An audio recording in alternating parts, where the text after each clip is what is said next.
Hey, so this is Riley Moore with EEZZDriver. I'm the Chief Operations Officer, and we do a lot of market research around here to understand Uber and the different moves that they're making in Lyft and the rideshare industry as a whole. And we're starting a new blog series, and so part of that is we're going to be basically like reading the blogs in a conversation form and putting them on Facebook Live. And the one thing that we want to talk about this week is our new blog. You can find it on our website. And Uber is going to court with San Francisco over drivers' home addresses and names. So San Francisco wants to send letters to drivers telling them that they have to get a business license. And the reason why San Francisco wants to do this is because Jose Cisneros, he's the city's treasurer, he doesn't think enough drivers are paying their taxes. And they're probably not. We probably don't have enough drivers paying their business taxes, so they're leaving themselves open to a lot of risk. The important thing to realize with this lawsuit that's happening is that Uber isn't saying that drivers shouldn't pay their taxes, and the government isn't saying that drivers shouldn't pay their taxes. They're both saying that drivers should pay business taxes and do their business responsibilities. Uber is just arguing that, hey, the way that you want to do it by sending them letters to their home addresses is way too invasive, because once the city gets those addresses, they then put them on a public website. It's like a business license open database. So if you get a business license in San Francisco, then that means it goes into this database. Just like with EEZZDriver, if you look us up, you can find our office address, you can find names of our officers, things like this. That's just the way that business works in the United States. So we don't want you to get confused about this lawsuit if you're a driver. Don't think that this means Uber is protecting you from paying taxes. They're just trying to get your addresses off of a website. A big thing here is understanding that you are, as drivers, you are independent contractors. And I want to point out a few key differences between independent contractors and employees, because there's some confusion in this area, but it's a clear-cut case. Drivers are independent contractors. Everything points in that direction. There's a few cases going on class action-wise in San Francisco. There was some stuff on the East Coast too. There's confusion around this.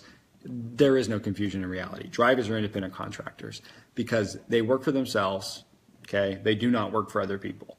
They earn commissions. They aren't wage earners.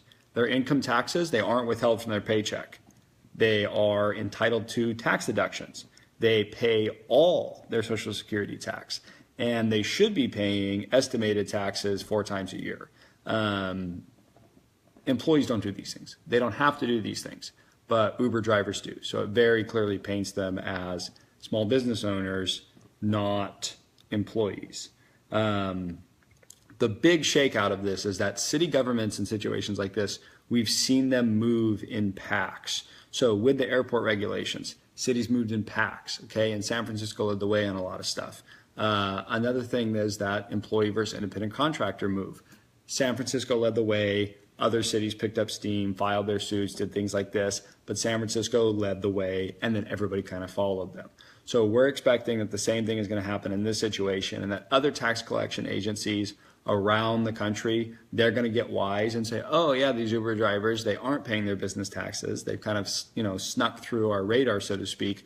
So they're going to heat up the amount of scrutiny being put onto drivers.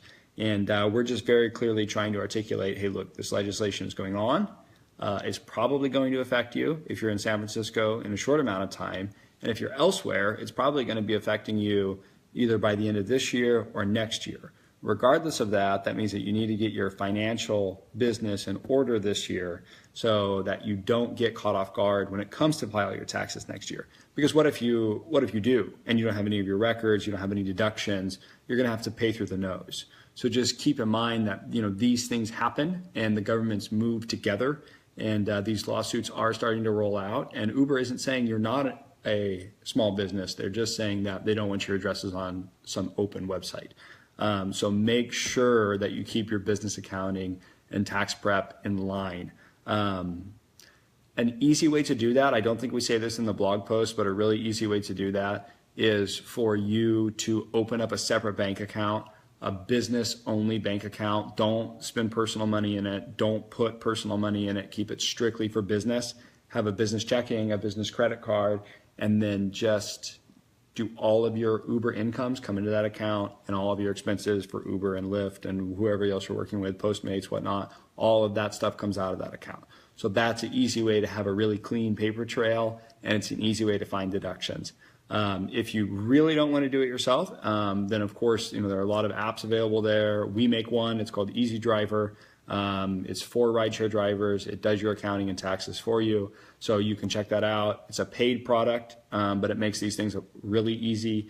And we do save you money. We make sure you get all your deductions, and most people miss their deductions. So it's a good deal at the end of the day. But there are ways to do it by yourself. We just want to make sure everybody knows that they need to start doing it and take it seriously. Okay, thanks guys. Bye-bye.